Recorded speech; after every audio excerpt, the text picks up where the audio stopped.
جہالت عملی طور پر یہاں ہندوستان میں علماء حدیث نے مٹایا. اور یہ دیکھیے ہندوستان کی بلکہ پورے بر صغیر کی بہت بڑی کانفرنس بن گئی تھی مومن کانفرنس، آل انڈیا مومن کانفرنس. تو یہ اس ذہن کو مٹایا، ورنہ آج بھی یہی ہوتا کہ جو لوگ ان کو ہمیشہ گھٹیا مانا گیا، ان کو کمزور مانا گیا، ان کی کوئی درجہ نہیں ہے، ان کی کوئی حیثیت نہیں ہے، جو بنکر ہے، جو جولاہا ہے، یہ ساری بکواس کا ہوتی رہی. لیکن یہ کس نے سب سے پہلے آواز اٹھائی پورے بر صغیر میں؟ دو علماء حدیث نے. پھر اس کے بعد یہ جماعت کھڑی ہوئی، اپنے مطالبے کیے اور منوائے. آج اسی کی برکت ہے کہ بڑے بڑے علماء، بڑے بڑے تجار، بڑے بڑے مفتی آج اس برادری کے لوگ ہیں. تو کس کی دین ہے؟ ہندوستان میں علماء حدیث کی دین ہے. تو یہ کہاں سے آیا؟ ان کے ذہن و فکر میں کہاں سے آیا؟ یہی مسلک کی بنیاد پر جو اللہ رسول کا نے بتایا کہ کیسے دین پر عمل کریں گے، کیسے دین کو سمجھیں گے. جو فہم دیا، جو طریقہ عمل دیا، اس کی بنیاد پہ ساری چیزیں ذہن میں آتی ہیں. تو یہ سب عوامی زندگی میں ساری چیزیں فائدہ مند ہوتی ہیں اور علمی زندگی میں فائدہ مند ہوتی ہیں، پوری زندگی میں فائدہ مند ہوتی ہیں. یہ تو عوام کی بات ہے جو میں آپ سے کہہ رہا ہوں کہ روزمرہ زندگی میں اگر آپ میتھڈ کے مطابق زندگی گزاریں تو آپ کا عقیدہ بھی صحیح ہو سکتا ہے، آپ کا عمل بھی صحیح ہو سکتا ہے. عقیدے کی بات دیکھ لو، بہت سے یہ جتنے صحابہ کا جو منہج ہے یا مسلک حدیث ہے، اس میں ایک بڑی بات یہ ہے کہ اللہ اور رسول کی باتیں جتنی ہیں، قرآن کی باتیں اور صحیح حدیث، ان کا سب سے بڑا مرتبہ ہے. اس میں کوئی آدمی اپنی طرف سے مداخلت نہیں کر سکتا ہے. اس کو کیسے سمجھا جائے اور ان کا درجہ کیا ہے، وہ عقیدے کے بارے میں یہ طے ہے کہ عقیدہ توقیفی مسئلہ ہوتا ہے. یعنی اس میں انسان اپنے عقل سے اس میں گھٹا بڑھا نہیں سکتا ہے. جو اللہ اور رسول نے کہہ دیا ہے 100% اسی کو مانا جائے گا. لیکن دوسرے مسائل میں کیا ہے؟ اللہ لکھتا ہے کہ اس کو چھوڑ کر دوسرے کہاں یہ ہے؟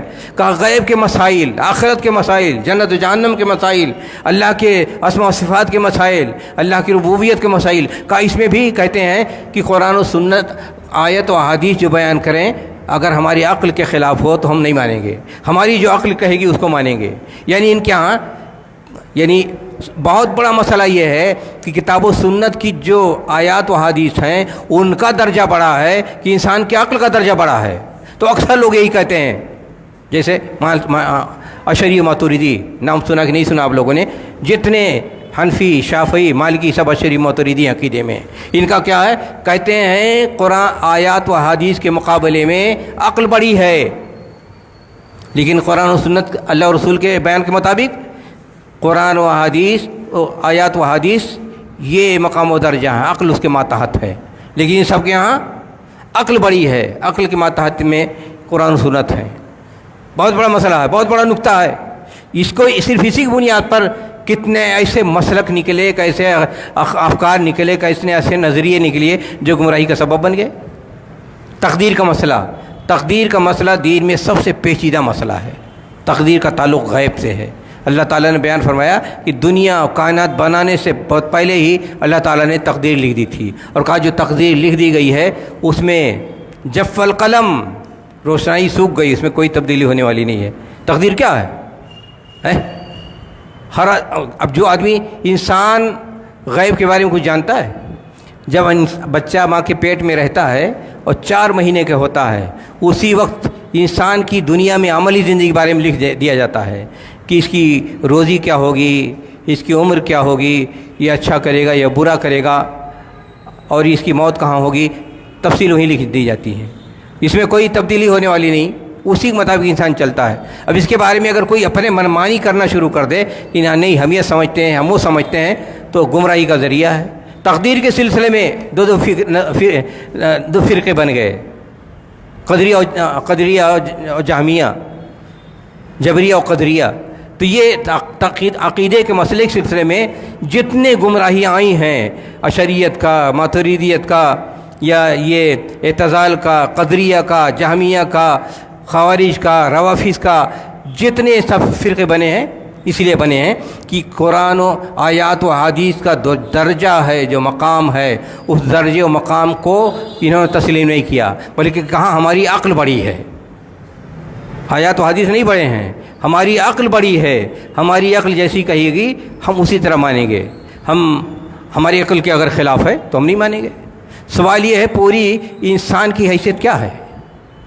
قرآن حدیث اللہ کا کلام ہے، اللہ کے حکم کے مطابق ہے، جو ساری ہر چیز سے جانتا ہے، غیب ایک معمولی پتہ رات کی تاریکی میں گرے وہ بھی جانتا ہے، جو زمین کے اندر کوئی بیج ہو وہ بھی جانتا ہے، چونٹیاں جتنی چلتی ہیں وہ بھی جانتا ہے، مچھلیاں جتنی پانی میں وہ بھی جانتا ہے، کوئی چیز اس کے علم سے ورا نہیں ہے، ہر وقت جانتا ہے۔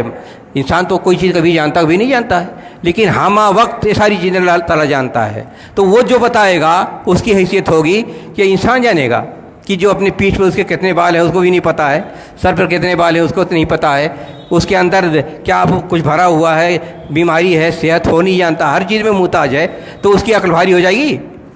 کتنی بڑی اس کی عقل ہوگی؟ پھر انسان کی کتنی عقل ہے، کتنی سمائی ہو سکتی ہے؟ اگر پوچھو تو اکثر لوگ اپنے پردادا کی نام نہیں جانتے ہوں گے، اور عقل بڑی ہوتی ہے۔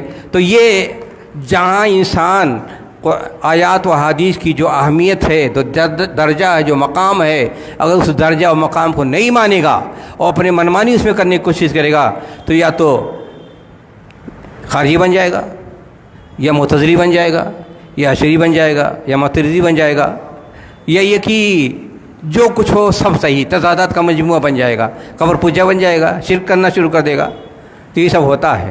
تو سب سے بڑا مسئلہ یہ ہوتا ہے جو اس منہج سے طے ہوتا ہے کہ قرآن و احادیث یا آیات و حدیث کا جو درجہ، جو مقام اللہ تعالی نے طے کیا ہے، جو سب سے بڑی حقیقت ہے دنیا میں، اس سے بڑی حقیقت کوئی چیز نہیں ہے، اس کو ہم سب سے پہلے اس کی قدر کریں، ہمارا عقیدہ یہ بنے کہ اس کا جو مقام و درجہ ہے ہماری عقل سے کہیں زیادہ ہے، اور اس کے مقابلے میں دنیا کوئی چیز نہیں ہے، اور جو حقائق اس میں بیان کر دیے گئے ہیں، جو عقیدہ بیان کر دیا گیا ہے، جو دین میں بیان کر دیا گیا ہے، اس میں ذرہ برابر ہم تصرف نہیں کر سکیں گے۔ اگر تصرف کریں گے تو گمراہی طے ہے، گمراہی لکھی ہوئی ہے۔ تو یہ اور آج تک یہ سب ہوتا چلا آ رہا ہے۔ مستشرقین کے اثرات یہ ہوئے تو ایک طبقہ پڑھے لکھے لوگوں کا یونیورسٹیوں میں مستشرقین کی اولاد پیدا ہو گئی، جن لوگوں نے بہت سے مستشرقین کے شوشہ ڈالنے میں بہت سے منکر حدیث بننا شروع ہو گئے۔ تو یہ سب جنگ چلتی رہتی ہے، اور زمانے سے کہ قرآن و سنت کو ہم زیادہ اہمیت دیں کہ اپنی عقل کو زیادہ اہمیت دیں، اور یہ صحابہ کا جو منہج ہے، مسلک ہے یا مسلک اہل حدیث ہے، اس کو چھوڑ کر کے بقیہ جتنے ہیں ہر ایک کے ہاں یہی ہے کہ بھئی ہماری عقل بڑی ہے۔ مجموعی طور پر اس کو چھوڑ کر کے، اس منہج سلف کو چھوڑ کر کے جتنے ہیں سب کے یہاں ہماری عقل بڑی ہے، ہماری عقل بڑی ہے، ہر چیز میں عقل کو آگے بڑھانے کی کوشش کریں گے۔ حتیٰ کہ حنفی مسلک میں اصول فقہ کے اعتبار سے صرف اپنی عقل کی بنیاد پر بے شمار حدیث کو رد کر دیتے ہیں، ہم نہیں مانیں گے، عقل کے خلاف ہے۔ بہت سے صحابہ کو غیر فقیہ کہہ دیتے ہیں، ہم نہیں مانیں گے، جبکہ جتنے صحابہ ہیں سب کے بارے میں قرآن کریم نے سند دے دی ہے کہ ہر اعتبار سے وہ کامل و مکمل ہیں، چاہے فکری اعتبار سے، علمی اعتبار سے، عملی اعتبار سے، عقیدے کے اعتبار سے، اسلام کی تنفیذ کے اعتبار سے، اخلاق کے اعتبار سے، جتنی بھی انسان کے خصائص اچھائیاں ہو سکتی ہیں، سارے خصائص اچھائیوں، خوبیوں، کمالات، اخلاقیات کے وہ مجموعہ تھے۔ لیکن بہت سے گستاخی کہہ دیتے ہیں کہ اس صحابی کو ہم نہیں مانیں گے، حتیٰ کہ اہل سنت ہو کر کے یہ کہیں گے ان کو ہم نہیں مانیں گے۔ حضرت عائشہ پر وہی چھینٹے اڑانے لگتے ہیں، کبھی حضرت عثمان پر چھینٹے اڑانے لگتے ہیں، کبھی حضرت معاویہ پر چھینٹے اڑانے لگتے ہیں، کبھی حضرت ابو موسیٰ اشعری پر چھینٹے اڑانے لگتے ہیں۔ یہ کس نے ان کو اختیار دیا؟ کسی بھی ایک صحابی پر کے بارے میں اگر کوئی انگشت نمائی کرتا ہے تو گویا یہ کہتا ہے کہ ہمیں حدیث کے بارے میں بھی شک ہے، ہمیں رسول کے بارے میں بھی شک ہے، ہمیں وحی کے بارے میں بھی شک ہے، ہمیں قرآن کے بارے میں شک ہے۔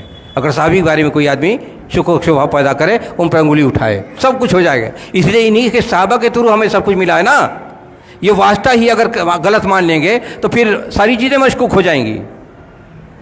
لیکن ان کی اہمیت اور قدر و قیمت، ہاں ایک بڑا مسئلہ اس مسلک کی اہمیت کا یہ بھی ہے کہ صحابہ کا جو قرآن و سنت سے درجہ طے ہے، اس درجے کو صرف صحیح ڈھنگ سے یہی مسلک طے کرتا ہے، بتاتا ہے منہج سلف۔ دوسروں کے ہاں چیز نہیں مل پائے گی، دوسروں کے ہاں جہاں تعقل پرستی کے شکار ہوئے، جہاں عقل پرستی کے شکار ہوئے، اور جہاں جھوٹی روایتوں کے شکار ہوئے یا تاریخی روایتوں کے شکار ہوئے، وہ پھسلنا شروع کر دیتے ہیں، بہکنا شروع کر دیتے ہیں، اور صحابہ کو بھی متہم بنانے کی کوشش کرتے ہیں۔ جب بھی اگر کوئی مسلمان صحابہ کو متہم بنانے کی کوشش کرے گا تو اس کا مطلب یہ ہوگا کہ انسان اللہ کے رسول کی حدیث کو بھی متہم بناتا ہے، قرآن کو متہم بناتا ہے، اللہ کو متہم بناتا ہے، نبی کو متہم بناتا ہے۔ اللہ کو کیسے متہم بنائے گا؟ یعنی جن صحابہ پر اعتبار کر کے قرآن کی تعلیم دی گئی، سکھایا گیا، ان کے ذریعے ہمیں پہنچا، تو کیا اللہ تعالیٰ کو نہیں معلوم تھا کہ غلط لوگ ہیں؟ ہم ہی پکڑائے ہیں یہ غلط لوگ ہیں؟ تو اللہ تعالیٰ پر بھی انتہاب لگاتا ہے آدمی اگر صحابہ پر انگلی اٹھاتا ہے۔ صحابہ ہمارے دین کا، ہمارے ایمان کا عقیدہ ہیں، تو ان کا صحیح مقام کون پہچانے گا؟ کس سے پہچان بنے گی؟ اسی مسلک سلف سے، مسلک اہل حدیث سے۔ دوسری ہر جگہ خلل ہی خلل ہے۔ جب انسان تاؤں میں آتا ہے تو کہتا ابو ہریرہ کو ہم نہیں مانتے ہیں، وہ تو سمجھدار تھے ہی نہیں۔ بڑی پڑی ہے کتابوں میں حنفیوں کے کہ یہ ہم حضرت ابو ہریرہ کو نہیں مانتے ہیں، وہ تو نہ سمجھ تھے، غیر فقیہ ہیں۔ جبکہ نبی اکرم صلی اللہ علیہ وسلم نے ان سے ادنا درجے صحابہ کو اور صحابیات کو کہا گیا ہے کہ ان کی فہم پر بھروسہ کیا، بتایا سمجھدار ہیں۔ اور یہ عقل کی طغیانی جب آتی ہے، تعصب پرستی جب آتی ہے، وسوسہ پیدا ہوتا ہے کہ امام کی بات کو آگے بڑھائیں اور حدیث کی بات کو پیچھے چھوڑ دیں، تو یہ بھی انسان جرأت کرتا ہے، جسارت کرتا ہے، کہہ دے ہم ان کو نہیں مانتے، ہم ان کو نہیں مانتے۔ تو یہ سب ساری مشکلات کا حل کہاں ہے؟ منہج سلف میں ہے، دوسری جگہ موجود نہیں ہے۔ تو نصوص کے بعد، نصوص کو سمجھنے کی بات، نصوص پر ایمان لانے کی بات، نصوص کو اس کا صحیح ڈھنگ سے اس کی تنفیذ کی بات، اور نصوص کے منزلت و قدر کی بات یہیں سے طے ہوتی ہے، دوسری جگہ سے نہیں طے ہو پاتی ہے۔ ایک بڑا مسئلہ یہ بھی ہے کہ اگر اس حساب سے آدمی کرے جو معنی علیہ و اصحابی کا طریقہ ہے، جو اللہ کے رسول صلی اللہ علیہ وسلم نے بتایا صحابہ کو کیسے عمل کریں دین پر، کیسے دین کو سمجھیں، کیسے نصوص کو سمجھیں، کیسے آیات کو سمجھیں، کیسے احادیث کو سمجھیں، بتایا، اس کا ایک نتیجہ ہوتا ہے تربیت کا۔ صحیح تربیت اسے مل سکتی ہے، اللہ اور رسول سے صحیح محبت یہیں سے حاصل ہو سکتی ہے۔ یہاں غلو پسندی نہیں ہوتی ہے۔ جب اس مسئلہ کو صحیح ڈھنگ سے اپلائی کیا جائے زندگی میں تو غلو پسندی نہیں آئے گی، افراط نہیں آئے گا، تفریط نہیں آئے گی، صحیح معنوں میں انسان کی تربیت ہوگی، صحیح معنوں میں معاشرے کی تربیت ہوگی، اور صحیح معنوں میں سیاست کا سیٹ اپ ہوگا، صحیح معنوں میں حکمراں پیدا ہوں گے۔ لیکن اگر اس کے مطابق عمل نہ ہو تو ہر طرف خلل ہی خلل ہوگا، یا افراط ہوگا، یا تفریط ہوگی، یا غلو ہوگا۔ اور غلو پسندی، اب دیکھیے غلو پسندی، اللہ کے رسول صلی اللہ علیہ وسلم بیان فرمایا کہ دیکھیے غلو سے بچنا، تنبیہ کی، بتایا غلو سے بچنا کا دین پر عمل کرنا ہے تو ایک بڑا مسئلہ ہے غلو پسندی۔ کہا غلو سے پسندی سے بچنا، کیوں؟ غلو پسندی آ جاتی ہے انسان کے اندر، کسی کو بہت بڑا مان لیا تو بس وہی ہے، دوسرا کوئی نہیں ہے۔ حالانکہ اصل کیا ہوتے ہیں؟ اصل اصول ہوتے ہیں، ضابطے ہوتے ہیں، اسلامی تعلیمات ہوتی ہیں۔ لیکن انسان جب رجال کو، اشخاص کو اہمیت دینے لگتا ہے اور کہتا ہے نا بس یہی سب کچھ ہیں، سب بھول جاتا ہے اصول و ضابطہ، تو اس سے غلو پیدا ہوتا ہے۔ تو شخصیت میں سب سے زیادہ غلو پیدا ہوتی ہے، اور شخصیت میں انسان کی سوچ و فکر میں ایکسٹریمزم آ جاتا ہے، انتہا پسندی آ جاتی ہے، سب چھوڑ چھاڑ کر بس یہی ہمارے سب کچھ ہیں، بس یہی ہمارے سب کچھ ہیں۔ اور غلو پسندی کی صورتحال یہ ہے، آج جو مجاور قبروں میں بیٹھے ہوئے ہیں اتنے زیادہ جری بن گئے ہیں، اگر ان سے جا کر کوئی کہے کہ بھائی اللہ کو یہ سب کیوں شرک کر رہے ہو، اللہ کو مانو، اسی کی عبادت کرو، تو کہا ہم اللہ کو نہیں جانتے ہیں، ہم صرف اسی قبر والے کو جانتے ہیں۔ اس حد تک جسارت پیدا ہو گئی ہے۔ کتنے ایسے اس وقت جاہل جو بیٹھے ہوئے ہیں مجاور قبروں پر، اتنی جسارت بڑھ گئی ہے کہ اگر کوئی جا کر کے ان کو صحیح بات بتائے کہ بھائی دیکھو یہ سب کیوں شرک کر رہے ہو، قبر والے سے کیوں پوچھتے رہے ہو، کیوں اس سے مانگتے ہو، اللہ سے مانگو، تو سیدھے کہتے ہیں کہ اللہ کو ہم نہیں جانتے ہیں، ہم صرف قبر والے کو جانتے ہیں۔ یہ ہے غلو پسندی۔ انسان مردوں میں غلو کرتا ہے، زندوں میں غلو کرتا ہے، اور اللہ کو چھوڑ کر، رسول کو چھوڑ کر کے مردوں کو امام بنا لیتا ہے، زندوں کو امام بنا لیتا ہے۔ جب غلو پسندی کرتا ہے انسان تو پھر وہ قبر تک جاتا ہے، وہاں تک پیچھا نہیں چھوڑتا ہے۔ مر گیا انسان کی سب مٹی بن گیا، لیکن اس کے باوجود جا کر اس سے کہے گا کہ ہماری دل کی مرمت کر دو، مراقبہ کرے گا چادر اوڑھ کر کے دل کی طرف جھک کر کے، اور کہے گا ہماری بگڑی بنا دو، یہی کہ اس سے پوجا کرنا شروع کر دے گا، چڑھاوا شروع ہو جائے گا، نذرانہ شروع ہو جائے گا، غیب عالم الغیب مان لے گا، شفاعت کی بات کرنا شروع کر دے گا، گویا ساری چیزیں اللہ کو چھوڑ کر کے قبر والے سے مانگنا شروع کر دیتے ہیں۔ یہ ہے غلو پسندی۔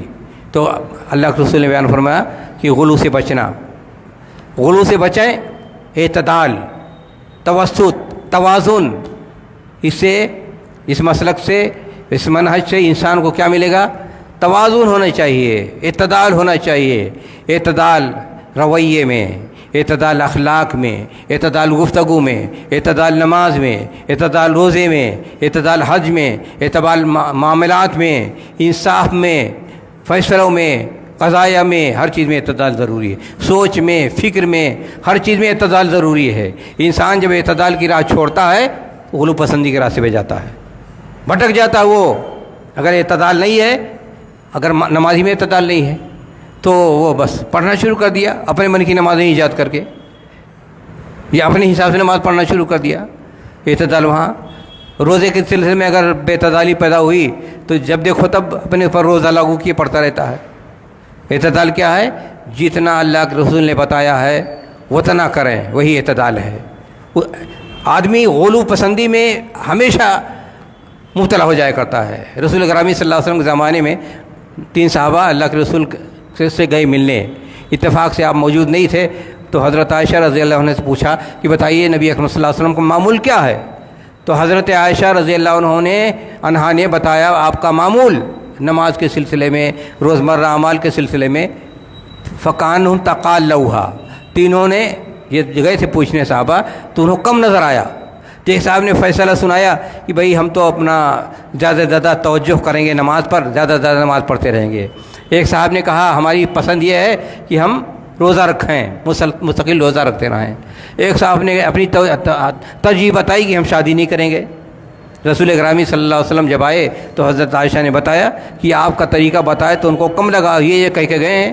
نبی اکرم صلی اللہ علیہ وسلم بلایا اور بتایا کہ یہ طریقہ غلو کا طریقہ ہے۔ بتایا کہ دیکھو ہم نماز بھی پڑھتے ہیں، ہم سوتے بھی ہیں، ہم نے شادی بھی کی ہے، نبوت کی ذمہ داری ادا کرتے ہیں، حکومت بھی چلاتے ہیں، فتویٰ بھی دیتے ہیں، دعوت و تبلیغ بھی کرتے ہیں، جہاد بھی کرتے ہیں۔ کہا زندگی میں رہو اور زندگی کے جتنے مشاغل ہیں سب میں دینی ڈھنگ سے کام کرو، یہی زندگی ہے۔ یہ کہ کٹ جاؤ، رہبانیت اختیار کر لو، کنارے کسی مسجد میں بیٹھ جاؤ اور سارے مشاغل چھوڑ دو تو یہ دنیا کیسے سمجھے گی؟